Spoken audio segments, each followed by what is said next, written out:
तो भानु जी ने जजेस का शुक्रिया अदा कर दिया। संभ्रांत व्यक्ति हैं ये, मैं उतना संभ्रांत नहीं हूं और रहना भी नहीं चाहता आज के हालात में, क्योंकि गुंडों को टैकल करने के लिए थोड़ा बहुत संभ्रांतता हमें छोड़नी पड़ती है। और आज हमारा सामना गुंडों से है, मवालियों से है, जो सरकार के अंदर जनता को, देश की मालिक को धोखा दे के किसी प्रकार से बैठ गए। तो मैं सबसे पहले तो देश की जनता को, जो देश की मालिक है और जिससे गुहार लगाई थी सुप्रीम कोर्ट के 4 जजेस ने कि हम पे दबाव है, आप हमारी रक्षा करो, तो जनता ने उसकी देर में सही, सुप्रीम कोर्ट की देर में ही सही सुनवाई की। और जो जनता की अदालत है, सबसे बड़ी अदालत, उसने ये कहा कि सुप्रीम कोर्ट तुम संघर्ष करो, हम तुम्हारे साथ हैं। ये देश की जनता ने कहा।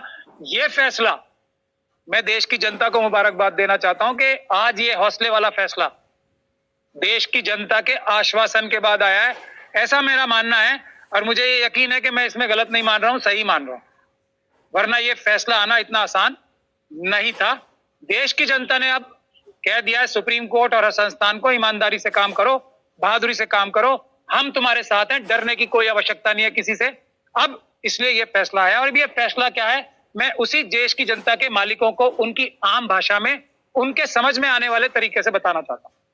भानु जी ने सारे एक्ट बता दिए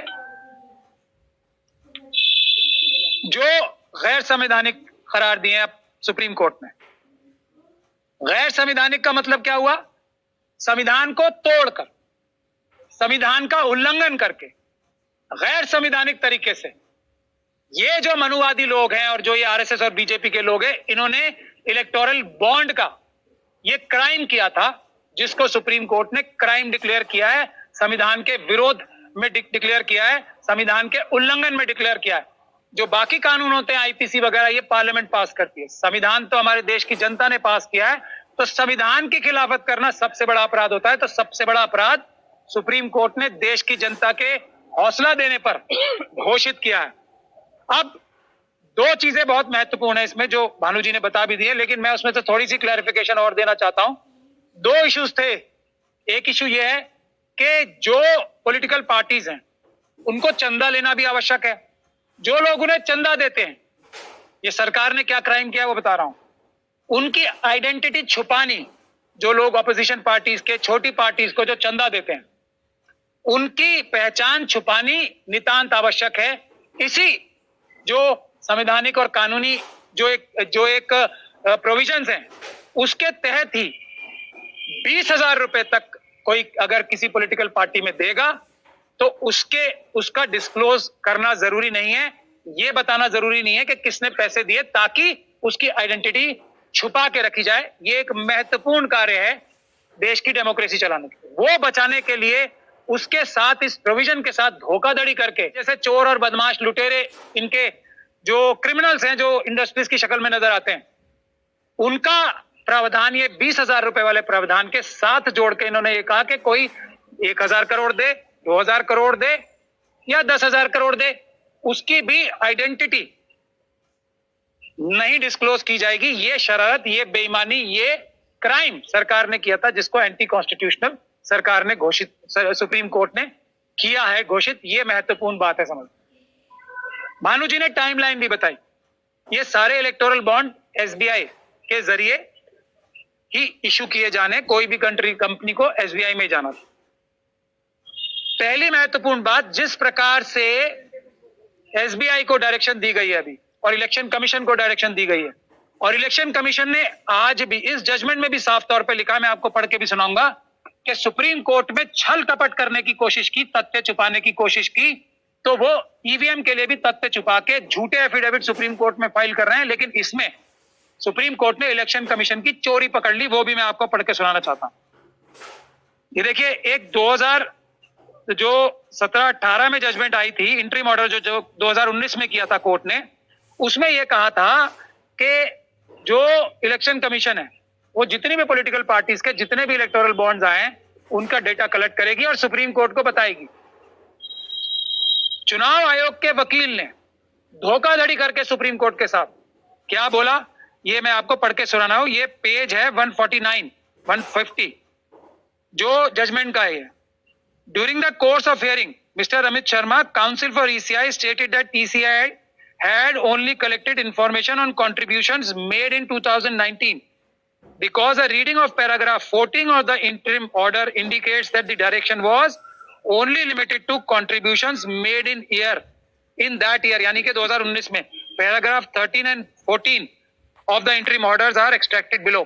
तो इलेक्शन कमीशन के वकील ने, इलेक्शन कमीशन ने सुप्रीम कोर्ट को क्या धोखा दिया कि हमने सिर्फ 2019 के कलेक्ट किए हैं, उससे पहले और बाद के नहीं किए। सुप्रीम कोर्ट ने कहा नहीं, तुम झूठ बोल रहे हो, हमने तुम्हारी चोरी पकड़ ली। और उसके बाद ये कहा है, मैं वो पैराग्राफ इसमें मैं पढ़ नहीं रहा हूं क्योंकि देर लगेगी उसमें। Paragraph 14 of the interim order, 218वां पैराग्राफ है जजमेंट का, of the interim order does not limit the operation of paragraph 13, जिसमें paragraph 13 contains a direction in unequivocal terms to political parties to submit particulars of contributions received by electoral bonds to the ECI. Paragraph 14 only prescribes a timeline for submissions of particulars of contributions when window for electoral bond was open in 2019. तो ये fraud करने से supreme court के साथ election commission नहीं डर रहा है, तो ये अपराधी हैं या कौन है? ये सुप्रीम कोर्ट ने उनका अपराध पकड़ के हाईलाइट किया कि झूठ मत बोलो तुम, हमारा ऑर्डर कुछ और था, सब कुछ देने का था। तो एक तो सब कुछ देने का आदेश किया। दूसरा, अब इसमें महत्वपूर्ण बात क्या है, आप सब लोग भी तैयार हो जाइए और हम लोग भी तैयार हो रहे हैं। दो चीजें महत्वपूर्ण है। मार्च के महीने में जब 3 हफ्ते पूरे हो जाएंगे, ये सारी डिटेल्स इलेक्शन कमीशन के पास आ जाएंगी और उसको अगले हफ्ते में पब्लिश करना है। तो जिस देश के गद्दार इंडस्ट्रियलिस्ट ने धोखाधड़ी करके ये पैसे दिए ना, चोरी छुपे करके, उस सब के खिलाफ क्रिमिनल केसेस करने का टाइम अब आ गया है। उन सब लोगों को जेल में भिजवाने का काम किया जाएगा, जो हवाला के माध्यम से। अभी दूसरा एस्पेक्ट और है, अब ये जो डिटेल्स बैंक के माध्यम से दी जाएंगी, ये ईडी का काम है। हम लोग ईडी का भी घेराव करेंगे कि अब तय करो कि ये अडानी की कंपनी कौन थी, फ्रंट कंपनी कौन थी, और किसने भारतीय जनता पार्टी को 90% पैसे क्यों दिए हैं। क्या कोई और पार्टी अच्छी नहीं लग रही है? तो सुप्रीम कोर्ट ने अपनी जजमेंट में यह भी कहा है, 2 वजह होती है पैसे देने की। एक होती है किसी पॉलिटिकल आइडियोलॉजी से लगाव, और दूसरा होता है चोरी, कि ये पॉलिटिकल पार्टी क्योंकि जीत रही है या हमारे फ्रॉड करने में मदद करेगी, इसलिए हम इसको पैसे से भर दें ताकि ये गलत। या चीज ये नहीं है कि जो लोग अपनी आइडियोलॉजी की वजह से पैसे देते हैं। बुरी चीज ये है कि धोखाधड़ी करने से, देश की जनता को लूट कर पैसा चुराने की वजह से जो पैसे दिए जाते हैं, और उसमें अडानी, अंबानी और उन जैसे बहुत सारे लोग अब पकड़े जाएंगे। देश की जनता और जो हमारे जागरूक नागरिक हैं, डेटा एनालाइज करने के लिए तैयार हो जाएं। इस काम पे हमने फौरन लग जाना है, और एक एक बीजेपी और आरएसएस के व्यक्ति को जिसने इलेक्टोरल बॉन्ड के माध्यम से और दूसरे माध्यमों से चोरी की है, ऐसे लोगों से फायदे उठाए हैं, उनको पकड़ के जेल में भिजवाने की कार्रवाई हम करेंगे। या दूसरी बात यह है कि ये तो हो गई सिर्फ जो बातें नजर आ रही हैं इलेक्टोरल बॉन्ड के थ्रू। एक बड़ी मुहिम देश में इस बात की भी चलनी चाहिए, कौन कौन से आरएसएस के व्यक्ति ने अपना पैसा पिछले कुछ सालों में, 10 सालों में बढ़ाया है बीजेपी के, उसके लिए भी हम जनता से आह्वान करते हैं। एक बात जो और निकल के आ रही है, जिस प्रकार से इलेक्शन कमीशन धोखा कर रहा है सुप्रीम कोर्ट से, और जैसे सुप्रीम कोर्ट ने ये अपराध घोषित किया है, संविधान के खिलाफ अपराध घोषित किया है इलेक्टोरल बॉन्ड्स को, उसी तरीके से ईवीएम भी भारत के संविधान के खिलाफ, भारत की जनता के खिलाफ और भारत के कानून के खिलाफ, जो अभी पार्लियामेंट का कानून है उसके खिलाफ एक अपराध है, धोखा है ईवीएम। तो देश की जनता को आज ये कमर कस लेनी चाहिए। आप लोगों ने सुप्रीम कोर्ट को ताकत दी तो ये जजमेंट आई है, और आप सुप्रीम कोर्ट से भी बड़ी अदालत हो, जनता की जो अदालत है, जिसने हमें अपने नौकरों को मजबूर किया है कि हम ये लड़ाई लड़ रहे हैं आपके आगे। तो आप तैयार हो जाओ। ईवीएम का भी आप लोग गुजारिश करो सुप्रीम कोर्ट से कि फैसला करो, वो भी अपराध है, वो भी गुनाह है, वो भी संविधान के खिलाफ अपराध है। तो जनता को अपना आंदोलन और तेज कर देना चाहिए ताकि सुप्रीम कोर्ट को और हिम्मत आए और वो और बहादुरी बड़े फैसले कर सके।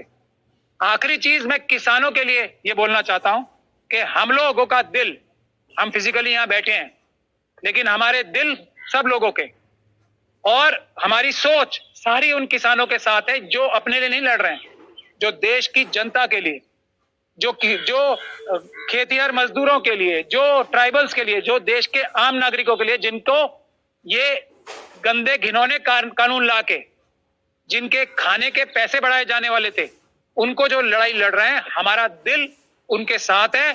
हम आपकी मदद के लिए किसी भी हद तक जाने को तैयार हैं, तैयार बैठे हैं वकील भी और हमारे बाकी साथी भी, जो ईवीएम हटाओ संयुक्त मोर्चा के साथी और सिपाही हैं, सब आपके लिए तैयार बैठे हैं। आप चिंता मत करो। आप दिल्ली से बाहर कर रहे हो प्रोटेस्ट, जल्दी आप लोगों से कोऑर्डिनेट करके आपके नुमाइंदे बन के हम ये दिल्ली के अंदर आपका प्रोटेस्ट करेंगे, ऐसा हम वादा कर रहे हैं। बहुत बहुत